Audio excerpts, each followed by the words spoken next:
नमस्कार दोस्तों, आप सभी का स्वागत है प्रोजेक्ट पे ऑनलाइन चैनल में। और आज हम आए हैं हमारे बायो के चैप्टर के साथ वापस से। तो आज हमारा लेक्चर नंबर 3। हमने 2 लेक्चर्स पढ़ चुके हैं इस चैप्टर के बारे में, जिसमें हमने पढ़ा था कि लाइफ प्रोसेस क्या होती है और उसके कितने टाइप्स होते हैं। ठीक है। एंड न्यूट्रिशन हमने स्टार्ट किया था कि न्यूट्रिशन के अंदर में कितने टाइप के न्यूट्रिशंस होते हैं, राइट। सो आज हम उससे आगे बढ़ेंगे। ठीक है। और जो हमारा पहला टाइप ऑफ न्यूट्रिशन है, जो कि है ऑटोट्रॉफिक न्यूट्रिशन, उसको पढ़ेंगे। ठीक है। तो जल्दी स्टार्ट करते हैं। ठीक है। तो देखो, पहला हमारे पास में ऑटोट्रॉफिक न्यूट्रिशन। एक बार भाई जरा येलो कलर लेते हैं, बढ़िया दिखेगा। देखो, ऑटोट्रॉफिक न्यूट्रिशन। अरे ये हमने ना वैसे समझ लिया था लास्ट टाइम में कि ऑटोट्रॉफिक क्या होता है कि भाई जब ना अपने आप वो लोग खुद के अंदर खाना बनाए तो उसे बोलते हैं ऑटोट्रॉफिक। मतलब वो किसी और पे डिपेंडेंट नहीं होने चाहिए, खुद पे होने चाहिए। ठीक है। ये तो ऑटोट्रॉफिक। देखो, organisms that carry out autotrophic nutrition कौन से होते हैं? Green plants. इन्हीं को हम क्या बोल देंगे? इनको बोलते हैं autotrophs.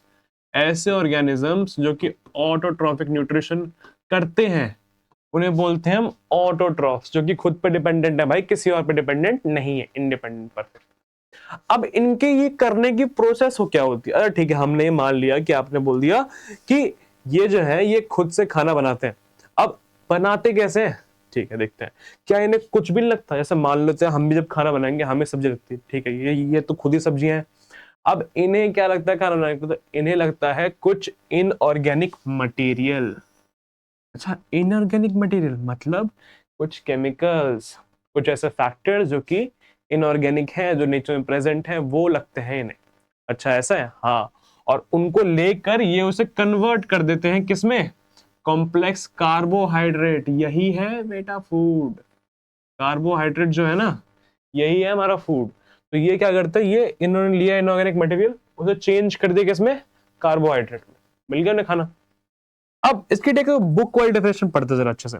Autotrophic nutrition is the mode of nutrition in which autotrophs take in CO2 and H2O and convert them into carbohydrates in the presence of chlorophyll and sunlight. Perfect statement. This process is called photosynthesis. अरे पढ़ा है हाँ, बिल्कुल अभी याद आया होगा कि ये तो हमने छोटी क्लास में पढ़ा है। फोटोसिंथेसिस क्या होता है? हाँ, परफेक्ट, वही है। तो ऑटोट्रॉफिक न्यूट्रिशन क्या होता है? इसके अंदर में ऑटोट्रॉफ्स दो चीजें, एक क्या बोला? CO2 और दूसरा क्या बोला? H2O। इन दोनों को लेकर इन्हें कन्वर्ट कर देते हैं कार्बोहाइड्रेट में। अब होता कैसे? किन की प्रेजेंस में? क्लोरोफिल, और दूसरा क्या है हमारे पास में? सनलाइट। इन दोनों की प्रेजेंस में होता है, ठीक है। और इसी प्रोसेस को हम क्या बोलते हैं? फोटोसिंथेसिस। क्या बोलते हैं? फोटोसिंथेसिस। परफेक्ट, ठीक है।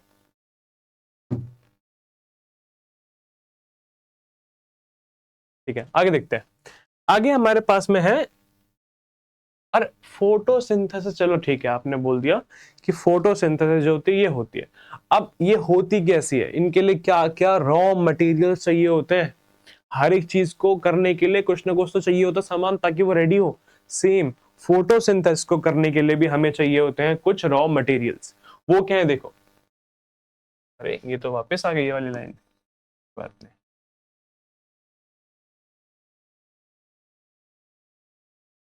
आगे देखो। हाँ, सो पहला क्या है? सनलाइट। भाई सनलाइट तो बहुत जरूरी है। सनलाइट से ही पौधे का बिल्कुल जीवन है। अगर सनलाइट ना हो तो पौधे सारे के सारे चले जाएंगे, क्योंकि सनलाइट ही क्या है? Main energy source.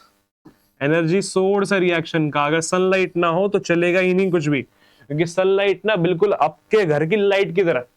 अगर लाइट चले जाए, कुछ भी हो घर में, कुछ भी नहीं हो पाता है, ऐसे पड़े रहेंगे बिल्कुल। तो वैसा ही सेम टू सेम सनलाइट का है। सनलाइट चली आएगी तो खाना भी नहीं बनेगा प्लांट्स का। ठीक है। दूसरा देखो, क्लोरोफिल। क्लोरोफिल ये तुमने पढ़ा भी होगा, सुना भी होगा। क्लोरोफिल एक बहुत ही इंपॉर्टेंट ग्रीन कलर का पिगमेंट होता है, जो कि प्रेजेंट होता है क्लोरोप्लास्ट में, जो कि होता है मेसोफिल सेल्स में, जो कि लीव्स में होती है। लीव्स में एक स्पेसिफिक सेल्स होते हैं, जिन्हें मेसोफिल सेल्स बोलते हैं। उनके अंदर में क्लोरोप्लास्ट होता है, क्लोरोप्लास्ट के अंदर में होता है क्लोरोफिल। ठीक है। अब इसका पता मेन मेन काम क्या है क्लोरोफिल का? ये हरा होता है, पत्तों को हरा करता है। हमने ये पढ़ा है कि पत्तों को हरा करता है, ये मेन काम नहीं, ये मेन काम नहीं है। पत्तों को हरा करता है, ये तो चलो इसकी प्रॉपर्टी हो गई कि हाँ भाई पत्तों को हरा करता है। मेन काम ये है कि ये सनलाइट को अब्सॉर्ब करने में हेल्प करता है। Absorb sunlight inside chloroplast. अब मान लेते हैं कि हमें भाई भरपूर सनलाइट मिल रही है, ठीक है, लेकिन हमारे पास में क्लोरोफिल ही नहीं है, तो हम उस सनलाइट का यूज नहीं कर पाएंगे, हम उसे अब्सॉर्ब ही नहीं कर पाएंगे। तो अब्सॉर्ब करने के लिए क्लोरोफिल बहुत जरूरी होता है। तो जो ऐसे प्लांट्स जिनमें क्लोरोफिल नहीं होता, वो खुद से खाना नहीं बना पाते। ऐसे भी प्लांट्स होते हैं जो खुद से खाना नहीं बनाते क्योंकि उनमें क्लोरोफिल नहीं है। अच्छा, भरपूर सनलाइट मिल रही है लेकिन वो लोग ले ही नहीं पा रहे, उनके पास में वो लेने की शक्ति ही नहीं है। कार्बन डाइऑक्साइड, ये तो भाई प्लांट्स का जीवन है। जैसे हमारे लिए ऑक्सीजन है, वैसे उनके लिए क्या है, कार्बन डाइऑक्साइड, ठीक है। एंटर्स द थ्रू स्टोमाटा, अभी पढ़ेंगे स्टोमाटा क्या होता है। O2 released as by product through stomata, और स्टोमाटा पढ़ेंगे हम आगे जाके, लास्ट हमारा वही है स्टोमाटा। तो स्टोमाटा से क्या होता है कि ना इन दोनों को हम बाहर निकाल, जैसे हम नाक से O2 लेते हैं, CO2 छोड़ते हैं, हम पूरी एयर लेते हैं, बट O2 उसमें ज्यादा होती है, O2 एनरिच एयर बोलते हैं उसे हम। O2 ली हमने, O2 enrich air, CO2 enrich air छोड़ी, तो सेम टू सेम होता है स्टोमाटा के अंदर में। स्टोमाटा ना प्लांट्स की नाक है, ठीक है, वो भी एक्सचेंज ऑफ गैसेस करती है, ठीक है, ये पढ़ेंगे हम आगे। और चौथी चीज जो इंपॉर्टेंट है वो क्या है, वाटर। जल ही जीवन है, किसी ने सही कहा था, लिख लो यहाँ पर, जल ही जीवन है, इसके बिना जीवन नहीं है, ठीक है। देखो वाटर प्लस में डिजोल्व मिनरल्स, जैसे कि N मतलब सोडियम, ओ सॉरी, N मतलब नाइट्रोजन, P मतलब फास्फोरस, ये सब, ठीक है। Absorb by roots through soil. अब सॉइल्स के थ्रू क्या होता है, वाटर को अब्सॉर्ब करते हैं, इसके अंदर बहुत सारे मिनरल्स भी होते हैं जो कि बहुत काम के होते हैं प्लांट्स के लिए। तो फोटोसिंथेसिस के लिए, गिन के लिए हमें चार चीजें चाहिए। पहली सनलाइट, सनलाइट को अब्सॉर्ब कौन करेगा, क्लोरोफिल, CO2 कार्बन डाइऑक्साइड, और जल ही जीवन है, यानी वाटर, ठीक है। ये चार चीजें बहुत इंपॉर्टेंट है। आगे, अब फोटोसिंथेसिस जो होती है वो होती कहां पर है, तो पूरे के पूरे प्लांट में होती है, नहीं नहीं नहीं, पूरे प्लांट में कैसे होती है, मतलब रूट्स में भी नहीं नहीं, रूट्स धूप में है ही नहीं, वहां पे कैसे हो रही है। तो फूल में, अरे फूल सब प्लांट्स में थोड़ी ना होते हैं, ये बात भी सही है। तो किस में होती है, किस में होती है, किस में होती है, लीव्स में होती है। किस में होती है, लीव्स में। तो साइट ऑफ फोटोसिंथेसिस क्या होती है, ये पत्तियां होती हैं, लीव्स होती हैं, ठीक है। तो लीफ जो होती है उसके अंदर में क्या, क्लोरोप्लास्ट होता है present in the leaf cells, contain green pigment chlorophyll. अब ये सोच देखो, समझो, जहां पे फोटोसिंथेसिस होगी वहीं पे सनलाइट चाहिए हमें। अब सनलाइट अब्सॉर्ब कौन कर रहा है, क्लोरोफिल, यानी कि जहां पे क्लोरोफिल होगा वहीं पे होगी फोटोसिंथेसिस। अब होता क्या है, लीव्स के अंदर में होते हैं मीजोफिल सेल्स,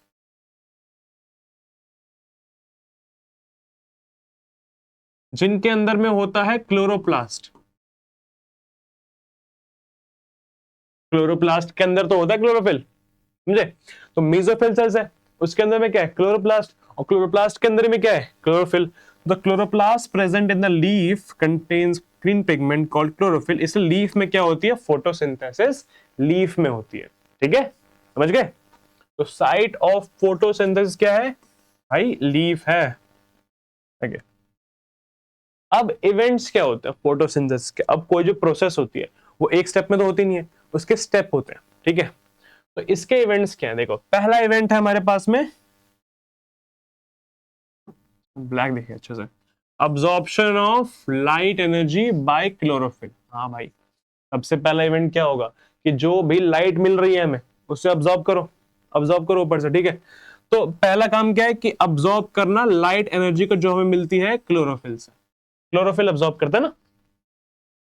दूसरा, जो हमने लाइट एनर्जी अब्जॉर्ब करी, अब समझो एक बात, कि जो फोटोसिंथेसिस है ये एक केमिकल प्रोसेस है। क्या है, केमिकल प्रोसेस।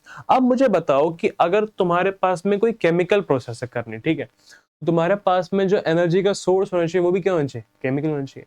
बट हमारे पास में क्या है, लाइट है, लाइट तो हमारे पास में लाइट एनर्जी है, वो केमिकल एनर्जी तो है नहीं। तो हमें क्या करना पड़ेगा, हमें उस लाइट एनर्जी को कन्वर्ट करना पड़ेगा किसमें, केमिकल एनर्जी में, ताकि हम उसका यूज कर पाए, ठीक है। और देन साथ साथ में क्या होता है, स्प्लिटिंग ऑफ वाटर होता है इसी एनर्जी से, इसे बोलते हैं फोटोलाइसिस, सनलाइट के थ्रू। फोटो यानी सनलाइट से लाइसिस यानी टूट जाना, किनका, वाटर का टूट जाना होता है। किस किस में टूटता है वो, हाइड्रोजन में और ऑक्सीजन में, यानी दो काम साथ में हो गए। पहला क्या है कि लाइट एनर्जी को हमने चेंज कर दिया केमिकल एनर्जी में, और दूसरा काम क्या है कि जो वाटर मॉलिक्यूल्स इसको तोड़ के हमने कर दिया एक हाइड्रोजन और ऑक्सीजन मॉलिक्यूल में कन्वर्ट। तीसरा, reduction of CO2 to carbohydrates, यानी कि अब क्या करा, जो बचा है हमारे पास में CO2 था उसे हमने रिडक्ट कर दिया। रिडक्शन पता क्या होता है, मतलब जब उसके अंदर में तुम H ऐड करो या फिर O रिमूव करो, तो यहाँ पे क्या बन देंगे हम, इसका C6H12O6। देखो इसके अंदर में H एक भी नहीं था, इसके अंदर 12 H ऐड कर दिए, तो हमने इसका रिडक्शन कर दिया, और रिडक्शन करने से ये क्या बन गया, ये बन गया ग्लूकोज। ठीक है, तो तीन काम लाइन से, ठीक है। पहला काम क्या है, सनलाइट अब्सॉर्ब करना बाय क्लोरोफिल। दूसरा कि जो हमने अब्सॉर्ब करी है लाइट, ठीक है, वो लाइट एनर्जी है उसे चेंज करना केमिकल एनर्जी में। और तीसरा और लास्ट काम क्या है हमारे पास में कि जो CO2 है, और हाँ इसी के साथ में हमारा एक और काम है स्प्लिटिंग करना वाटर का हाइड्रोजन में और ऑक्सीजन में। लास्ट क्या है, CO2 जो है उसको रिड्यूस करके कार्बोहाइड्रेट बनाना। ठीक है,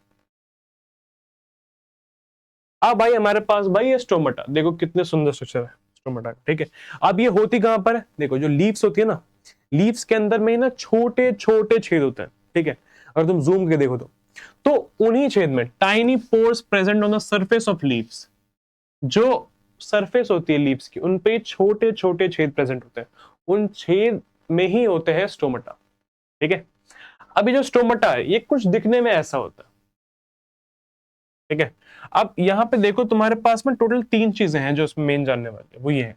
पहला guard cell, each stoma is surrounded by guard cells that control its opening and closing. अभी जो गार्ड सेल्स है साइड में लगे हुए भाई, ये देख रहे हैं दोनों के दोनों गार्ड, यही इसे क्लोज करते हैं और ओपन करते हैं। अच्छा ये होता कैसे है, देखो होता ये है कि जब ना इसके अंदर में बहुत ज्यादा वाटर फिल हो जाता है, ठीक है, तब ये ऐसे बिल्कुल चिपक जाता है। जब ये वाटर रिमूव होता है, ट्रांसपिरेशन जो होता है, तभी खुलते हैं ये। ठीक है, ताकि वाटर रिमूव हो जाए। और जब वाटर रिमूव करने वाले होते हैं ना, उसी सेम टाइम पे क्या होता है, क्लोरोप्लास्ट क्या बोलते हैं, हाँ जो स्टोमेटल पोर है। अब यहाँ पे हम इसके फंक्शंस भी लिखेंगे, इसके 2 फंक्शंस भी हमारे पास में। ठीक है, पहले समझते हैं इसको, देखो। और बाकी क्या हमारे पास देखो, chloroplast contains green pigment called chlorophyll. ये देखो ये जो है ना, ये है हमारा क्लोरोप्लास्ट। इसी के अंदर में हमारे पास में ग्रीन ग्रीन पिगमेंट होते हैं, उन्हें हम बोलते हैं क्लोरोफिल। ये जो ग्रीन कलर के देख रहे हो तो मैं ग्रीन और रेड, ये सब क्लोरोप्लास्ट है। Stomatal pore, the pore which is the main site for gases exchange. ये जो बीच का पोर है, ये वाला पार्ट, ये हमारा मेन है, इसे बोलते हैं हम स्टोमेटल पोर। यहीं पे हमारा गैसेस का एक्सचेंज होता है। ठीक है, हमारे पास में हमने फंक्शंस वाली स्लाइड लाई है, कोई नहीं।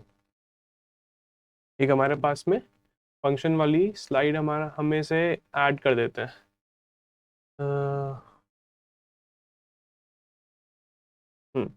देखो इसके फंक्शंस लिख लो तुम, फंक्शंस 2 है हमारे पास में। पहला फंक्शन है हमारा loss of water by transpiration. Transpiration जो होती है एक प्रोसेस होती है जिसमें जब हमारे पास में एक्सेस वाटर हो जाता है, ठीक है, प्लांट्स के अंदर में जब एक्सेस वाटर होता है तो उस वाटर को वो लॉस कर देता है।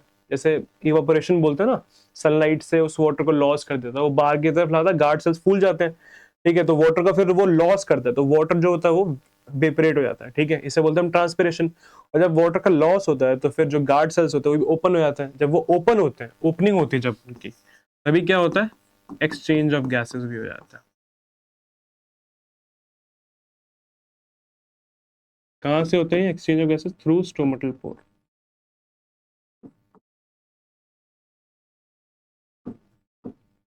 दो काम जो है वो साथ में हो रहा है। पहला क्या है, loss of water by transpiration, दूसरा क्या है, exchange of gas by stomatal pore. ठीक है, लास्ट है हमारे पास में जो फोटोसिंथेसिस पढ़ी हमने, उसकी इक्वेशन, ये पूछते एग्जाम में। ठीक है भाई, इक्वेशन क्या है फोटोसिंथेसिस, पहले देखो वर्ड इक्वेशन। वर्ड इक्वेशन क्या बोलती है कि कार्बन डाइऑक्साइड और वाटर मिले और बन गया ग्लूकोज, प्लस में ऑक्सीजन, प्लस में वाटर भी मिलता है वैसे तो एक्सेस। ठीक है, ये है हमारी वर्ड इक्वेशन, ठीक है, कि कार्बन डाइऑक्साइड प्लस में वाटर मिले और बना हमारे पास ग्लूकोज प्लस में ऑक्सीजन प्लस में वाटर, ठीक है। अब इसी की हमारे पास में है बैलेंस केमिकल। बैलेंस करना तुमने को आता होगा, फर्स्ट चैप्टर में पढ़ लिया होगा बैलेंस कैसे करते हैं, ठीक है, संतुलन कैसे करते हैं।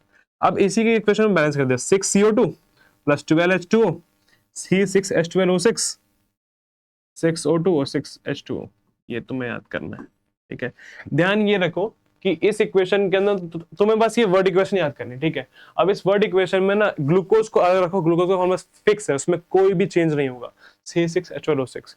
और जो पहला वाटर है वो 12 बाकी सारे 6, पहला 12 बाकी सारे 6, देखो ये वाला खाली सिर्फ 12 बाकी सारे क्या है 6, ये भी 6, ये भी 6, सिंपल, ठीक है। अब इसमें हमें क्या क्या मिल रहे हैं, की प्रोडक्ट्स हमें मिल क्या रहा है, पहला मिल रहा है ग्लूकोज, फिर मिल रहा है ऑक्सीजन और तीसरा मिल रहा है वाटर। देखो ग्लूकोज ये हमारा मेन प्रोडक्ट है, ऑक्सीजन का हमें काम होता नहीं है, हम उसे बाहर निकाल देंगे सिंपल प्लांट्स में से, ठीक है। और वाटर जो है वो भी हमारे पास में यूज होगा, यूज जो होगा बॉडी के अंदर होगा, वरना उसे भी ट्रांसप्रेशन से बाहर निकाल दिया जाता है, ठीक है, सेम टू सेम। ये हमारे पास में इक्वेशन वाला पार्ट, ये इंपॉर्टेंट है। तो इसी के साथ में हम इस लेक्चर की समाप्ति करते हैं। हमने आज पढ़ा कि ऑटोट्रॉफिक न्यूट्रिशन के अंदर में ऑटोट्रॉफ जो होते हैं वो कैसे अपना फूड बनाते हैं, इनऑर्गेनिक मटेरियल को लेके वो बनाते हैं उसका कार्बोहाइड्रेट, ठीक है। एंड इसके साथ में जो प्रोसेस है वो है फोटोसिंथेसिस, कहाँ होती है, कैसे होती है, किसमें होती है, स्टोमाटा में होती है, ठीक है। मतलब स्टोमाटा से वो लॉस होता है, क्लोरोप्लास्ट के अंदर क्लोरोफिल होता है, वो अब्सॉर्ब करते हैं सनलाइट को, लीफ में होगी सारी प्रोसेस हमारी, कितने इवेंट्स होते हैं प्रोसेस के, ये सब पढ़ लिया हमने। तो हमारा ऑटोट्रॉफ का जो पूरा सेक्शन है वो यहाँ पर खत्म होता है। अब हम पढ़ेंगे नेक्स्ट क्लास में हेटेरोट्रॉफ के बारे में, ठीक है। तो तब तक के लिए जितना भी आपने पढ़ा हुआ है उस सब का रिवाइज करो, ठीक है, नोट्स बनाओ अपने अच्छे से, अच्छे अच्छे सुंदर सुंदर नोट्स, ठीक है। और फिर ऐसे हम आगे बढ़ते रहेंगे, ठीक है। तो तब तक के लिए मिलते हैं, नमस्कार, नेक्स्ट लेक्चर में।